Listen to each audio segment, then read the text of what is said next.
All right, well, we're in chapter 11 of the book of Exodus today. And you remember in the previous chapter, Moses had been summoned into the presence of Pharaoh at the end of the 3 days of darkness. And even though at the end of that chapter, Pharaoh said to Moses, "You will never see my face again. Get out of here." And Moses said, "Okay, I agree. I'll never see your face again." This chapter is still a continuation of that. Moses is still standing in Pharaoh's presence. So don't let that confuse you. Now, we learned from chapter 10 also that Yahweh had informed Moses that his purpose in all the plagues was to deal harshly with Egypt, to make a mockery of them, and doing this so that the Israelites would know that he is Yahweh, the self-existing, almighty creator God. Now, with the conclusion of this final plague, God will have achieved his objective. He will have made a complete mockery of Egypt, and the Israelites will recognize that truly he is God. Now, in order to fully understand the current chapter, though, we have to understand something about firstbornness. The firstborn was very special in the Jewish religion. In fact, it's very special even today to us. I remember when my oldest son was first born, it changed me. Suddenly, I was not just a boy anymore. I was a father.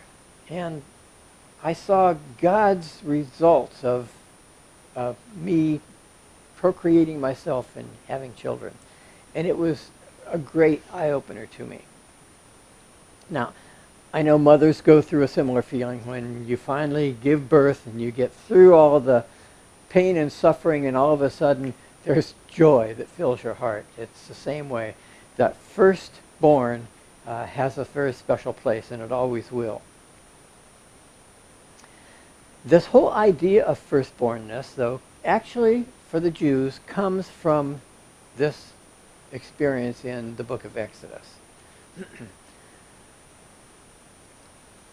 Israel, we're told in here, is the firstborn of God. He has a special place in the heart of God the Father. And later when the law was given, which is only a few chapters away from us here, but when the law was given at Mount Sinai, there was a law about the firstborn. He was to receive a double portion of the inheritance. Now that means if there were 3 children, there would be 4 portions of inheritance, and 2 of those would go to the firstborn. It means if there were 7 children, then there would be 8 portions of the inheritance, and 2 of those would go to the firstborn. Okay, so the firstborn son always got a double inheritance. And God extended this even beyond people. He extended it to the animals. And the firstborn of the animals were to be sacrificed to God. Now the exception was the firstborn of donkeys. Now we think of donkeys as the lowest of the animals, but to them it was the most important animal to a household. So God said, if you have a firstborn donkey, you can sacrifice a lamb instead. Now that was the people's way of purchasing back from God the firstborn. That's the expression, to be redeemed. And remember, we talked a couple weeks ago about my experience as a young boy with green stamps and going to the Green Stamp Redemption Center, the purchasing center. Now back in chapter 4, when God first commissioned Moses, remember at the burning bush on Mount Sinai, when God told him, "I want you to lead my children of Israel out of Egypt," he said this, "And the Lord said to Moses, when you go back to Egypt, see that you do before Pharaoh all the miracles that I have put in your power. But I will harden his heart so that he will not let the people go.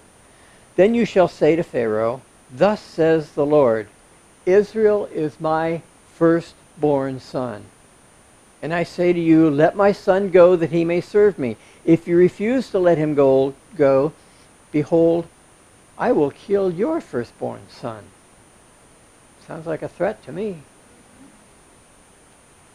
Now, if you recall, Jacob, who was later named Israel, was not the firstborn son. He was a twin, and his twin brother Esau actually came out first. So Esau was technically the firstborn of Isaac.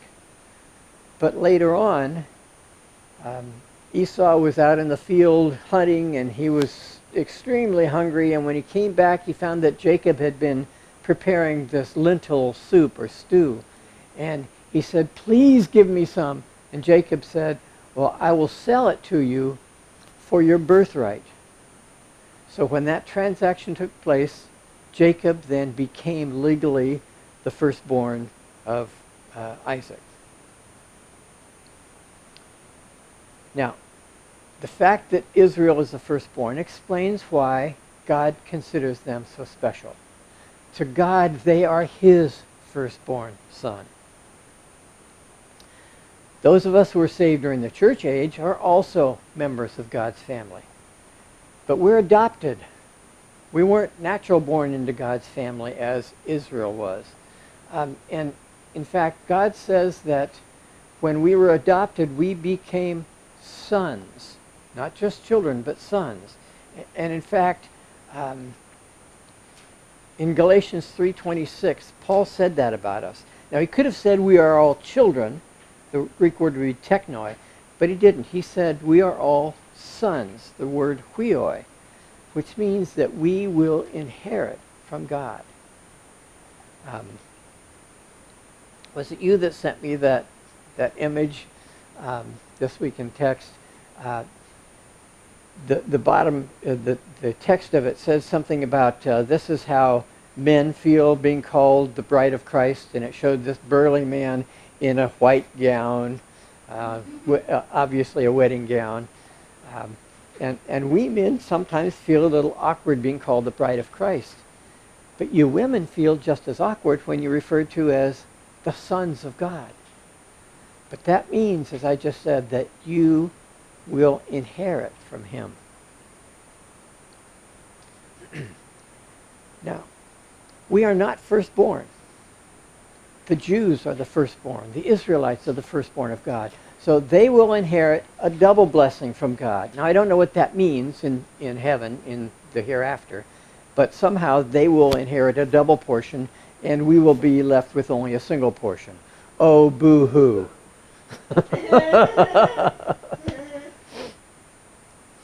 Now, let's see what happened in this final encounter between Moses and Pharaoh, actually between Yahweh and Pharaoh. Chapter 11, verse 1. The Lord said to Moses, I'm going to stop right there. There are some who interpret this from the Hebrew as the Lord had said to Moses. In grammar, that's referred to as a pluperfect, a completed past action in the past. If that's the case, then God spoke these words to Moses sometime in the past. But there are other Hebrew scholars, just as knowledgeable, who say, no, that's not a pluperfect, it's simply a past tense. So it would be, as it says here, the Lord said to Moses, which means probably as Moses was leaving Pharaoh, because Pharaoh told him to get out, God said something to him. He said, yet one more plague will I bring upon Pharaoh and upon Egypt. Afterward, he will let you go from here. When he lets you go, he will drive you away completely. Now, it's very clear that Yahweh told Moses, Pharaoh's going to drive you away. And that expression is a Hebrew word that means to throw out or to drive out. It's actually the word that's used for a divorce. As terrible as that thing is, but the man was allowed to throw out his wife. To me, that's a horrible thing, but remember, God said he never really approved of divorce, but he gave it to man because of man's sinfulness. The implication is here that Pharaoh is going to throw out the Israelites from Egypt. And in fact, when God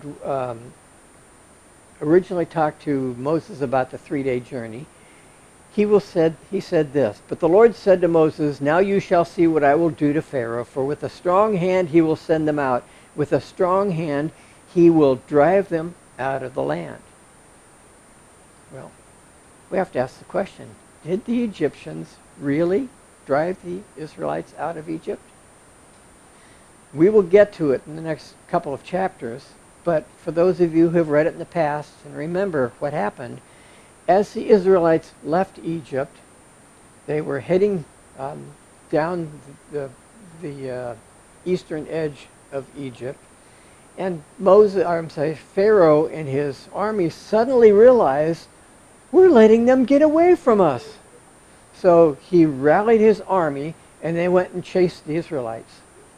They came to a place called Pi-hahiroth, which is in kind of a valley. There were mountains at one end and along one side.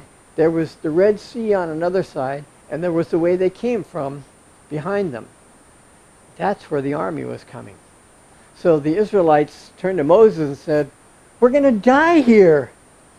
And Moses said, now wait and see what the Lord's going to do. Interesting, the Lord kind of chastened Moses there. He said, don't just stand here, do something. And that's when Moses held his staff out and the Red Sea parted.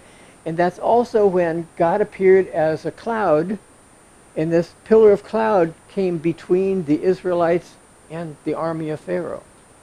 And on the army side, there was darkness. But on the side of the Israelites, there was light. And that light allowed them to pass through the Red Sea. Well, as soon as they got through, God removed the cloud, and the army started chasing after them and got into the middle of the Red Sea, and then Moses brought the water back, and they all drowned. So you see, technically, the army of Pharaoh did chase them out of Egypt. And they were running away from the army when they went across the Red Sea.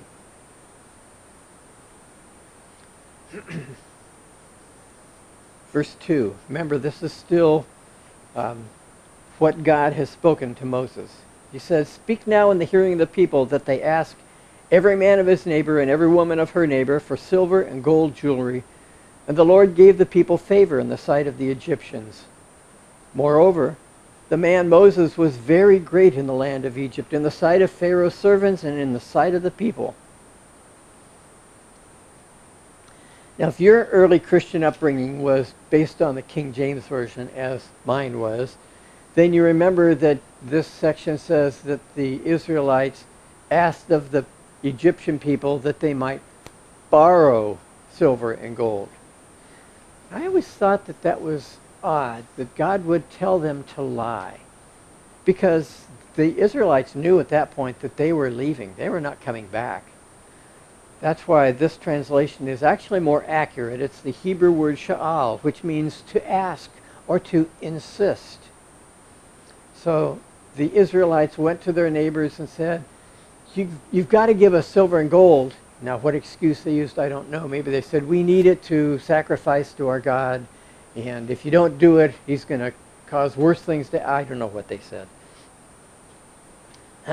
But we do know in chapter 12 that it says this, the people of Israel had also done as Moses told them, for they had asked the Egyptians for silver and gold jewelry and for clothing. And the Lord had given the people favor in the sight of the Egyptians, so that they let them have what they asked. Thus, they plundered the Egyptians. We can understand why they wanted silver and gold, because there were utensils for the temple, for the tabernacle, that they needed to make out of silver and out of gold. But why did they ask for clothing? We find out later that after 40 years of wandering, their clothes hadn't worn out. Their sandals are still as good as new. So why did they have to ask for clothing? Well, you remember, in the tabernacle, among other things, there was a curtain between the holy place and the Holy of Holies. They had to have material to build that. And there were other things within the temple that had to be made out of cloth. That's why they needed the clothing. Verse 4. Now, at this point, we're finally getting back to where Moses is standing before Pharaoh, and God has just told him these things, and now Moses said, Thus says the Lord, about midnight I will go out in the midst of Egypt. Now, he didn't say what night at midnight, but he did say about midnight. He didn't say at midnight, he said at about midnight. Now, why do you think he did that? Remember, Moses and Pharaoh had been having this back and forth thing, and precision was one of the things that was important. And if Moses had said at exactly midnight, God's going to come and do this, then Pharaoh's magicians and others would have been calculating exactly when it happened. And if it was 1 minute before midnight or 1 minute after midnight, they would have said, see, your God doesn't always do right. But Moses said, at about midnight, I will go out, and this is Yahweh speaking, at about midnight I will go out in the midst of Egypt, and every firstborn in the land of Egypt shall die. From the firstborn of Pharaoh who sits on his throne, even to the firstborn of the slave girl who is behind the handmill, and all the firstborn of the cattle. There shall be a great cry throughout all the land of Egypt, such as has never been, nor ever will be again. Now he said, these firstborn are going to include the firstborn of Pharaoh who sits on the throne. Some people have tried to say that this particular Pharaoh had a firstborn son who was sitting on the throne, co-ruling with his father. That's not what this verse says. This verse is telling us that from the very highest position, Pharaoh, to the servant who sits, how does it say, a slave girl who is behind the handmill, from the very highest to the very lowest. Now, this slave, and the Hebrew literally says, who sits behind the two stones. There were two stones, one with a handle, they were round, one with a handle on it that the slave girl would turn, and there was a hole in the middle where the grain was dropped. And she would turn this stone, and it would grind the grain into flour. That was considered the lowest position in an Egyptian household. So what God was saying here through Moses is, from the greatest to the least, your firstborn will die. But Moses didn't stop there. Or Yahweh didn't stop there. He said he will execute his judgment against the animals as well as the people. Now consider, there were only a few animals left, because in one plague the animals died of a disease, and another, when the hail came, it killed any of the animals that were out in the fields. So they only had a few animals left. But if any of those were firstborn animals, they would be killed. God's message to the Egyptians was that not a single firstborn child would be left alive. Now then, in some households, if the mother or father was also a firstborn, that there would be more than one person in the household that died. But it also meant that in every single household in Egypt, somebody would have died. Verse 7. But not a dog shall growl against any of the people of Israel. That's kind of an unusual statement, isn't it? It's actually a proverbial statement that means that nothing will happen to the Israelites. Now, there are some who believe that it meant that when the Israelites left Egypt, dogs didn't growl or bark at them. And there were a lot of dogs in Egypt, both domesticated and wild. So it could have meant that, but it's more likely that it meant, as the proverb of those days meant, nothing would happen to the Israelites. The Egyptians would all lose a firstborn son, but not the Israelites. And God's message to Pharaoh was that the children of Israel are his firstborn. That's why they're so important to him. Now, Moses revealed this to Pharaoh before the plague happened. And obviously, the information got spread throughout Egypt. And that's why some Egyptians pleaded to their own gods to protect them, to no avail. None of them were protected by their gods. And Moses goes on and he says, and all these your servants, notice he's standing before Pharaoh, and all these your servants shall come down to me and bow down to me, saying, get out, you and all the people who follow you. And after that, I will get out. And he went out from Pharaoh in hot anger. Now, Moses told Pharaoh that your people, your servants, are going to come and beg me to get out. And in Exodus 12, we read this, the Egyptians were urgent with the people to send them out of the land in haste, for they said, we shall all be dead. Do you see what this is? This is faith in action. Not Israelite faith. This is Egyptian faith. They believed that Yahweh was going to do something terrible to them if they didn't behave. The text tells us, though, that he, that is Moses, went out from Pharaoh in great anger. Now, anger was not unusual for Moses. You might remember that when Moses had grown up in the household of the daughter of Pharaoh, when he was almost 40 years old, he went out to see how his people, the Jews, were doing. And he found an Egyptian who was beating one of the Jewish people. And so what did Moses do? He got angry and he killed the Egyptian and buried him in the sand. There's also an event during the Exodus when they came to a place called Meribah that the Israelites started complaining to Moses again. And they did this over and over and over and over. When they didn't have food to eat, they complained. When they didn't have meat to eat, they complained. When they didn't have water to drink, they complained. It became a very common occurrence. But at Meribah, they complained again. And here's what God said to Moses. He said, take the staff and assemble a congregation, you and Aaron your brother, and tell the rock before their eyes to yield its water. Do what? Tell the rock. So you shall bring water out of the rock for them and give drink to the congregation and their cattle. And Moses took the staff from before the Lord as he commanded him. Then Moses and Aaron gathered the assembly together before the rock. And he said to them, hear now, you rebels. Shall we bring water for you out of this rock? And Moses lifted up his hand and struck the rock with his staff twice. Why twice? He was supposed to speak to the rock, remember?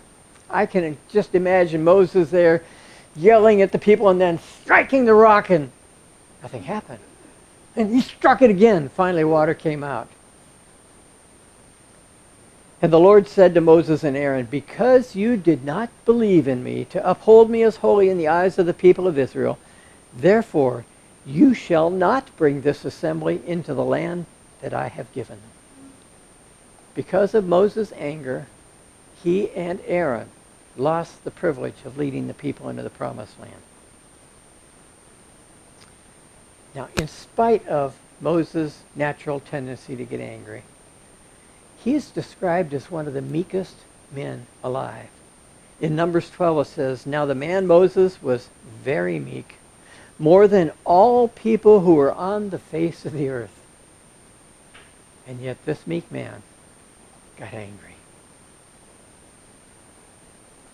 Those of you who have ridden in a car with me may have seen my sin nature come out. I get impatient with stupid drivers. In fact, I was reading an article just the other day about the thing that upsets most drivers, and it's people being too polite. One example was, he said this woman was driving down the street in front of me and no traffic ahead of her, and there was a person standing on the sidewalk, and they stopped right in the middle of the street and waved to this person to come across the street. The person was not at the corner where they should have been, but this, and he said that driver made him angry. Well, with me, it's drivers that they're sitting at a corner and I'm coming down the street at 45 miles an hour. The speed limit's 35, but that's all right. And just before I get there, they pull out in front of me, and then they go 25 miles an hour. That's when people see my sin nature come out. I never get angry, do I? No. Moses. I'm not the only one. Yes, I know. Then the Lord said to Moses, Pharaoh will not listen to you, that my wonders may be multiplied in the land of Egypt. We have to, or at least I do, marvel at Moses' faith and his courage. He was told to stand in front of the most powerful man on the earth at the time and tell him to do something that he knew he wouldn't do. But Moses did it. Verse 10, Moses and Aaron did all these wonders before Pharaoh. And the Lord strengthened Pharaoh's heart, and he did not let the people of Israel go out of his hand. This is another case where the expression is chezuk halev, and it literally means that he strengthened his heart. He gave Pharaoh courage to stand up against him and Moses.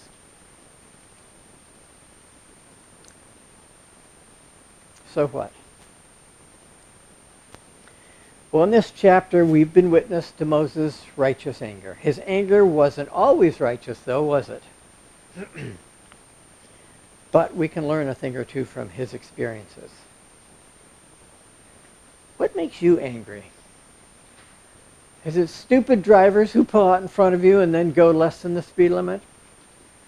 Is it when somebody steals something from you? Or damages something that you hold very dear to you? Do you get angry when somebody prevents you from doing something that you want to do? Do you get angry when somebody is unjustly critical of you? These are all examples of selfish anger. That is anger which results in the loss of personal possessions or pride. That's exactly the type of anger that Moses displayed when he killed the Egyptian, or when he brought the water out of the rock. This type of anger does not glorify God. But in the current chapter, we see Moses' anger coming as a result of Pharaoh not respecting or submitting to the will of Yahweh. That's not selfish anger. That's the very definition of righteous anger. It's the type of anger that David talked about in Psalms chapter 4 when he said, "Be angry and do not sin." And when Paul was teaching the Ephesians about anger, he quoted that passage and he said, "Be angry and do not sin. Do not let the sun go down on your wrath, nor give place to the devil." This type of anger is a result of God not receiving the glory and praise that he deserves. Now, we as Christians can recognize what God truly deserves. And one day when we're standing before the throne, or sitting on our thrones, and the four beasts, or the four creatures before the throne will proclaim his holiness, we will bow before him and cast our crowns at his feet and say, "You are worthy, O Lord, to receive glory and honor and praise." Because we recognize who and what he is. But I want to point out that Yahweh himself displayed anger.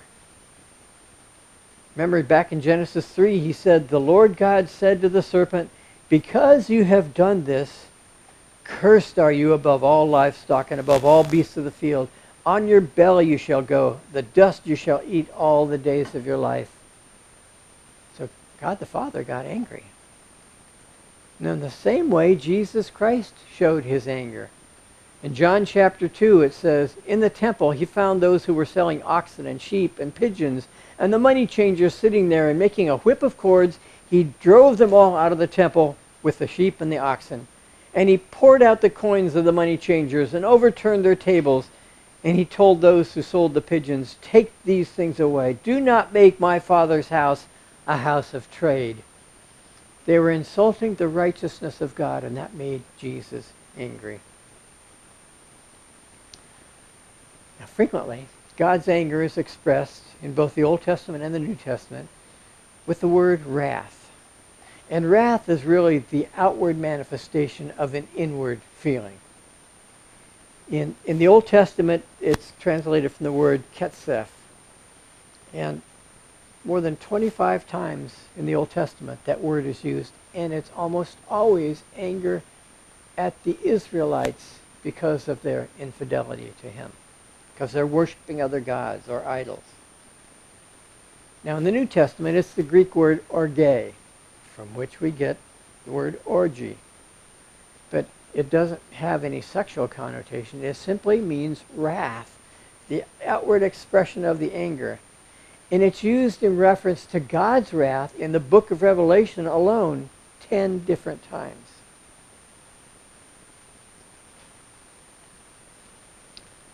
Lest we think that God is only a God of love. You know, God is love. God forgives everybody. You don't have to worry. He's a God of love. Well, he is. But he's also a God of anger and of wrath. In fact, anybody who worships anything other than God incurs his wrath. Without the blood of Christ, that's us. When we make things more important than God. When we make sleeping in on Sunday morning more important than worshiping God. That incurs his anger, his wrath. But we have the blood of Christ that cleanses us. Yes, he's a God of love. But he's also a God of wrath. He deserves praise and glory, and he expects every knee to bow to him. We know that someday every knee will bow to him, but for many of them, it will be too late. But God will pour out his wrath on sin and on sinners. We spent months going through the book of Revelation, and we saw over and over how God will pour out his wrath on the permanent earth dwellers because they refuse to believe him. But, praise his name, through the blood of Christ, he has shown mercy to me and to you. As Christians, we need to get angry when God is not given his proper place. And we should all fear God's anger, because he does display it even before Christians sometimes. When we let sin pull us away from fellowship with him, we can sometimes experience his anger, even though we also experience his love.